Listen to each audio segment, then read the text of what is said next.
औज़ुबिल्लाहिमिनश्शैतानिर्रजीम बिस्मिल्लाहिर्रहमानिर्रहीम। अस्सलाम वालेकुम स्टूडेंट्स, उम्मीद है आप सब खैरियत से होंगे। नेक्स्ट क्लास में वेलकम आपको। आज हम मैथ के लेक्चर में यूनिट नंबर 1 स्टार्ट करेंगे। यूनिट नंबर 1 है ऑपरेशंस ऑन सेट्स। सेट्स दरअसल आप क्लास 6 क्लास 7 में पढ़ के आए हुए हैं। मज़ीद उसके जो सेट्स के एप्लीकेशंस होती हैं या ऑपरेशंस होते हैं वो आप क्लास 8 में यानी प्री 9th में पढ़ेंगे। तो पहले जो पढ़ा हुआ है आपने उसका रिव्यू कर लेते हैं कि सेट होता क्या है।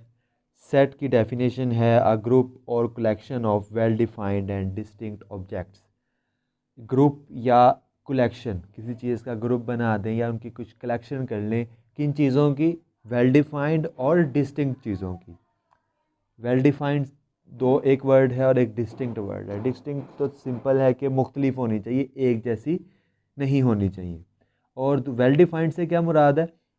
वेल डिफाइंड से मुराद है कि वो जो चीज़ें हैं जिनका मैं सेट्स बना रहा हूँ, जिनका मैं सेट बना रहा हूँ, उसके लिए जो ऑब्जेक्ट्स ले रहा हूँ वो क्या होने चाहिए? वेल डिफाइंड होने चाहिए। वेल डिफाइंड से मुराद है कि प्रॉपर कोई चीज़ कोई वजूद रखते हों, और दूसरी चीज़ ये है कि वो एक टाइप से बिलोंग करे। मिसाल के तौर पर ये मैं कुछ पेन्स ले रहा हूँ, ठीक है। इसमें एक ब्लू पेन है, एक रेड पेन है और एक ब्लैक पेन है। तो ये 3 पेन, इसमें क्या होगा कि ये तीनों डिस्टिंक्ट है। ये ब्लू है, ये रेड है और ये ब्लैक है। तीनों डिस्टिंक्ट हैं, एक चीज़ हमारी सेटिस्फाई होगी। फिर दूसरी चीज़ क्या? ये वेल डिफाइंड है। वेल डिफाइंड से क्या देखेंगे कि ये पेन है, इसे मैं ब्लू पेन कह सकता हूँ, इसे मैं पूरा का पूरा डिफ़ाइन कर सकता हूँ, ये वेल डिफाइंड है। फिर इसी तरह ये भी एक पेन है, इसको मैं पूरा का पूरा डिफ़ाइन कर सकता हूँ कि ये रेड पेन है और ये किस मकसद के लिए यूज़ होता है, और इसको भी मैं ऐसे ही डिफ़ाइन कर सकता हूँ। वेल डिफाइंड से एक मुराद ये है। और दूसरी चीज़ है कि ये सेट्स जो हैं वो एक ही चीज़ से बिलोंग करनी चाहिए। यानी ये जो तीनों सेट में मैंने एलिमेंट्स रखे हैं ये किससे किसको बिलोंग करते हैं? ये राइटिंग से बिलोंग करते हैं कि मैं इन तीनों से लिखता हूँ। तो ये तीनों राइटिंग से बिलोंग करते हैं और ये इनका अपना अपना एक वजूद है और ये तीनों डिफरेंट हैं। ये तीनों चीज़ें मिला के हम कहेंगे कि वो एक सेट बन जाता है। ठीक हो गया।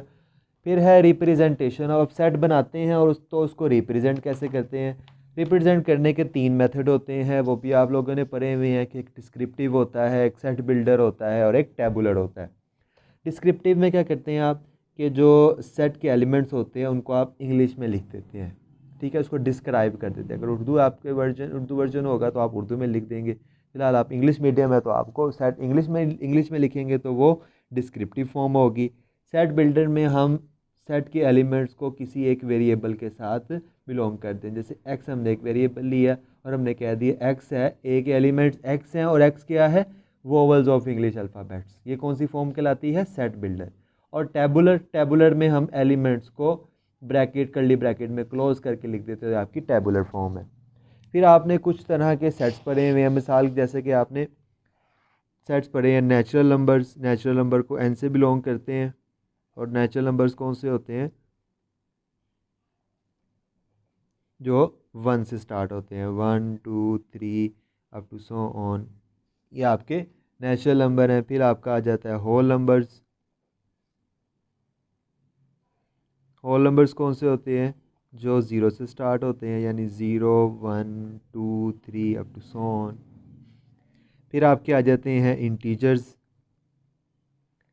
इंटीजर्स कौन से होते हैं?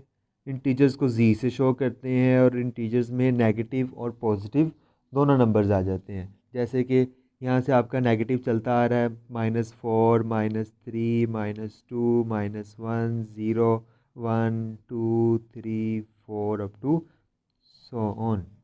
दरमियान में इसके ज़ीरो होता है। ज़ीरो से इस तरफ सारे पॉजिटिव नंबर्स हैं और ज़ीरो से इस तरफ सारे नेगेटिव नंबर्स हैं। यानी ये डॉट डॉट तक चलता जा रहा है। इसका मतलब आगे क्या होगा? -5 -6 -7 इस तरह चलता चला जाएगा और यहाँ से आगे 5 6 7 इधर से आगे चलता चला जाएगा। तो ये ऐसे सेट को क्या बोलते हैं? इंटीजर्स। इंटीजर्स में नेगेटिव नंबर भी होते हैं, ज़ीरो भी होता है और पॉजिटिव नंबर भी होते हैं। फिर उसके बाद आ जाता है आपका इवन नंबर्स, ऑड नंबर्स।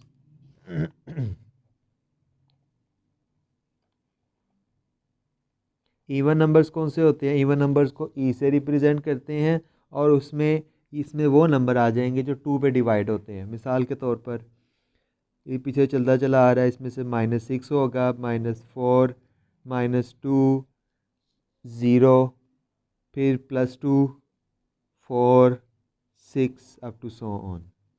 ठीक है, वो नंबर हैं जो 2 पे डिवाइड होते हैं, उसमें पॉजिटिव भी होंगे और नेगेटिव भी होंगे और ज़ीरो भी होगा। इवन नंबर में 2 पे जो डिवाइड होते हैं वो, और साथ ज़ीरो भी आएगा। और इसी तरह ऑड नंबर है। ऑड नंबर वो नंबर्स होते हैं जो 2 के टेबल पे नहीं जाते। मिसाल के तौर पर -7, -5, -3, फिर 1, -1 और फिर 1, फिर 3, 5, 7 up to so on. 0 even number में आएगा, 0 ऑड नंबर में नहीं आएगा। और नंबर्स ये होते हैं जो 2 के टेबल पे नहीं जाते, 1, 3, 5, 7 अप टू सो ऑन, फिर -1, -3, -5, -7 अप टू सो ऑन। ये कौन से हैं आपके ऑड नंबर्स। ऑड नंबर्स के बाद आते हैं आपके प्राइम नंबर्स। प्राइम नंबर्स वो नंबर्स होते हैं जो किसी टेबल पे नहीं जाते, उसको पी से रिप्रेजेंट करते हैं। वो कौन से नंबर हैं? वो नंबर होते हैं आपके 2, 3, 5, 7 अप टू सो ऑन। ठीक है, 2 भी किसी टेबल, 2 अपने टेबल पे ही जाता है, 3 भी अपने टेबल पे, 5 भी अपने, 7 भी अपने, अगर जाएगा 11, 13, 17, 19 अप टू सो ऑन।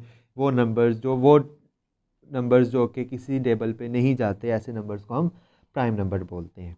और इसके आगे आ जाता है रैशनल नंबर।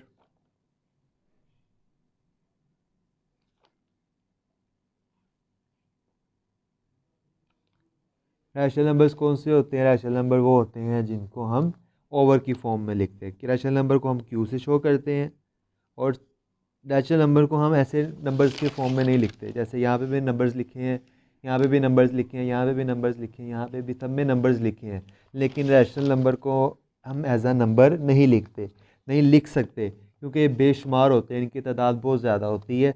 तो हम इनको सेट बिल्टर नोटेशन की फॉर्म में लिखते हैं। यानी एक्स होगा, एक्स क्या होगा? एक्स होगा पी ओवर क्यू की फॉर्म में। ऐसे नंबर जो पी ओवर क्यू की फॉर्म में लिखे जा सकें, जबकि पी भी और क्यू भी दोनों किस में से हों? इंटीजर्स में से हों, और क्यू 0 के इक्वल नहीं होना चाहिए। ये आपका रैशनल नंबर का सेट होता है। यानी ओवरऑल इसकी जो रिज़ल्ट निकलेगा इस पूरे का, वो क्या होगा? ऐसे नंबर जो ओवर की फॉर्म में लिखे जा सके, उनको हम रैशनल नंबर कहते हैं। मिसाल के तौर पर 2/3, -5/7, 6/5, ये सारे क्या हैं? आपके रैशनल नंबर्स हैं।